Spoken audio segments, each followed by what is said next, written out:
Okey, bismillahirrahmanirrahim. Assalamualaikum warahmatullahi wabarakatuh. Okey, apa khabar semua anak-anak murid Ustazah pada hari ini? Ustazah doakan semoga semua berada dalam keadaan rahmat Allah, dilindungi.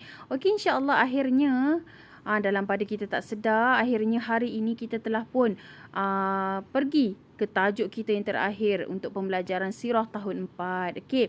Untuk pembelajaran kita pada hari ini, kita akan melihat topik di mana peristiwa-peristiwa penting yang berlaku pada tahun-tahun hijrah ni. Okey, dan hari ini yang terakhir pada tahun ke-5 hijrah.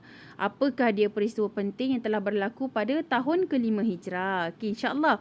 Untuk topik yang pertama ni kita akan tengok iaitu berlakunya peperangan Bani Quraizah pada tahun ke-5 hijrah ni. Okey, jom kita baca apakah yang telah berlaku dalam peperangan Bani Quraizah ni. Okey, ingat, pertama sekali kita kena tahu bilakah peperangan Bani Quraizah ni berlaku. Okey, peperangan tersebut berlaku pada bulan Zulkaidah tahun ke-5 Hijrah bersamaan bulan April 627 Masihi. Nampak? Dia berlaku pada bulan Zulkaidah. Okey, Zulkaidah tahun ke-5 Hijrah. Okey, iaitu bersamaan dengan bulan April tahun 627 Masihi. Peperangan tersebut berlaku kerana orang Yahudi Bani Quraizah bersepakat dengan Yahudi Bani Nadir untuk menyerang Madinah. Maksudnya kat sini kaum Bani Quraizah ni antara bani yang terbesar di kawasan Madinah kan. Jadi mereka telah pun bersepakat dengan puak-puak Yahudi, dengan orang-orang Yahudi daripada Bani Nadir untuk menyerang Madinah. Okey, tetapi Rasulullah SAW telah mengetahui rancangan mereka. Akhirnya Rasulullah dapat tahu. Lalu baginda menghantar dua orang utusan bernama Sa'ad bin Mu'az dari puak Aus dan Sa'ad bin Ubadah dari puak Khazraj. Jadinya bila Rasulullah tahu, Rasulullah tidak menyerang balas terus. Rasulullah tidak pergi serang terus. Rasulullah tidak menghukum mereka. Tapi Rasulullah telah menghantar dulu Rasulullah menghantar dulu wakil daripada pihak Aus dan Khazraj untuk bertemu dengan siapa? Untuk bertemu dengan, kita tengok, ia bertujuan mengadakan perbincangan dengan ketua Bani Quraizah yang bernama Ka'ab bin Asad. Okey, Rasulullah suruh wakil daripada Aus dan Khazraj ni berjumpa dengan ketua Bani Quraizah yang bernama Ka'ab bin Asad. Okey, dan menyuruh mereka memeluk Islam serta menasihati mereka supaya tidak memusuhi Islam. Malangnya, sedih betul lah kan, malangnya mereka enggan menerima dan memilih untuk berperang. Jadi mereka tak nak, mereka enggan, mereka tak naklah dengar apa yang Rasulullah telah hasratkan, suarakan tu. Tapi mereka telah memilih untuk berperang. Okey, disebabkan pemilihan mereka macam tu, Rasulullah SAW pun mengumpulkan tentera seramai 300 orang dan 36 pasukan berkuda. Jadinya Rasulullah telah menyediakan 300 orang dan 36 pasukan berkuda. Tentera Islam mengepung kaum Bani Quraizah selama 25 hari. Allah SWT telah mendatangkan perasaan gerun dan ketakutan yang menyebabkan mereka membuat keputusan untuk tunduk dan menyerah diri. Tawanan perang telah dihakimi oleh Sa'ad bin Mu'az. Kaum lelaki dihukum bunuh dan kaum perempuan serta kanak-kanak dijadikan sebagai tawanan perang. Okey, tengok tu. Bila mana Rasulullah dah bagi amaran dulu dah tapi mereka enggan dengar. Jadi akhirnya Rasulullah telah membawa 300 orang tentera dan 25 orang tentera berkuda. Jadi disebabkan mereka telah mengepung selama 25 hari, Allah telah mendatangkan perasaan takut di dalam hati mereka dan akhirnya mereka menyerah diri. Okey, seterusnya itu tadi peristiwa yang berlaku iaitu peperangan Bani Quraizah. Itu adalah yang pertama yang berlaku pada tahun ke-5. Dan yang kedua, perkahwinan Rasulullah SAW dengan Zainab binti Jahsy. Okey, Zainab binti Jahsy terkenal dengan nama panggilannya iaitu Ummu Hakam. Ummu Hakam. Okey, kita tengok Zainab ni telah terkenal dengan nama panggilan dia iaitu Ummu Hakam. Lepas ni kau dah dengar Ummu Hakam, jangan pelik pula kan? Jangan kita pelik pula. Itu adalah nama panggilan bagi Zainab binti Jahsy. Okey, suaminya bernama Zaid bin Harithah.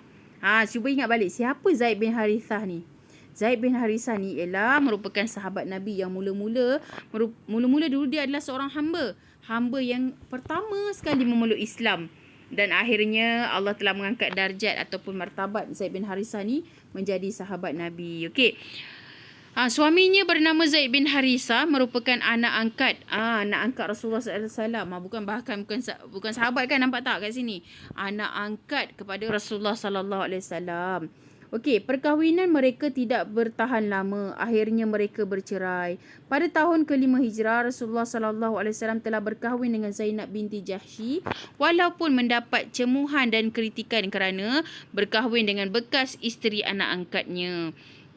Tujuan Rasulullah SAW berkahwin dengan Zainab ialah untuk memberi penghormatan kepada Zainab kerana semasa perkahwinannya dengan Zaid, beliau berasa kerugian kerana bersuamikan golongan hamba. Sedangkan beliau berasal dari golongan bangsawan. Dengan kehendak Allah SWT, perkahwinan Rasulullah SAW dengan Zainab telah memisahkan jurang di antara golongan bangsawan dengan rakyat biasa, iaitu hamba. Masya Allah. Mula-mula Zainab ni berkahwin dengan Zaid bin Harisah. Tapi perkahwinan tersebut tidak dapat bertahan lama. Akhirnya mereka bercerai. Dan Zainab berasa suatu kerugian kerana berkahwin dalam kalangan hamba. Berkahwin dengan kalangan hamba. Jadi Rasulullah pun mengambil keputusan untuk mengahwini Zainab. Walaupun banyak sangat cemuhan yang Rasulullah dapat. Sebab apa? Rasulullah berkahwin dengan bekas anak angkatnya sendiri, bekas isteri anak angkatnya sendiri kan. Tapi Rasulullah tidak mengambil kira semua itu. Dan bahkan dengan perkahwinan tersebut telah memisahkan suatu jurang di antara golongan hamba dan golongan bangsawan. Jadi tak ada masalah pun kan. Rasulullah telah membuka satu peluang ataupun suatu jurang yang sepatutnya tidak berlaku. Okey? Alhamdulillah lah kan. Okey, seterusnya kita tengok kesan dan iktibar. Apa kesan dan iktibar yang kita boleh dapat daripada peristiwa yang berlaku pada tahun ke-5 Hijrah ni? Yang pertama, Islam menghalalkan perkahwinan bapa angkat dengan bekas isteri anak angkat. Jadi kita dapat tahulah apa sebenarnya seorang anak angkat boleh berkahwin dengan seorang bapa angkat boleh berkahwin dengan bekas isteri anak angkat tersebut. Okey. Islam juga menghalalkan perkahwinan bapa dan anak angkat. Okey, sama macam tadilah. Rasulullah SAW berjaya menyekat pengaruh Yahudi. Dengan peristiwa tersebut, Rasulullah telah berjaya menyekat pengaruh Yahudi daripada terus menyebar luas. Okey. Seterusnya, masyarakat Madinah berada dalam keadaan aman damai. Alhamdulillah. Jadi kita dapat tengok di sini yang mana masyarakat Madinah dapat tinggal ataupun hidup dalam keadaan aman damai bila mana kebanyakan orang-orang Yahudi telah dihapuskan. Okey. Di bawah pimpinan Rasulullah SAW, orang Islam Madinah sentiasa bersatu. Allahu Akbar kan. Hingga sekarang pun masyarakat Madinah sentiasa terus bersatu. Okey. Dan seterusnya, Rasulullah SAW contoh ikutan sepanjang zaman ini semestinya lah. Bukan sepanjang zaman sahaja, sehingga di akhirat pun, hatta penduduk-penduduk di langit pun semua mencontohi baginda sallallahu alaihi wasallam. Rasulullah SAW ni sebagai suatu idola, suatu contoh yang wajar untuk kita ikuti. Okey. Yang terakhir sekali, kejayaan tidak akan tercapai tanpa usaha dan ikhtiar. Okey, jadi kalau nak berjaya, mesti kita lakukan sesuatu usaha dan ikhtiar. Tak boleh je kita tunggu kejayaan tu datang bergolek. Kita kena usaha lebih sedikit. Okey. Jadi itu sahaja perkongsian Ustazah pada hari ini. Sekian, wabillahi taufiq wal hidayah. Wassalamualaikum warahmatullahi wabarakatuh.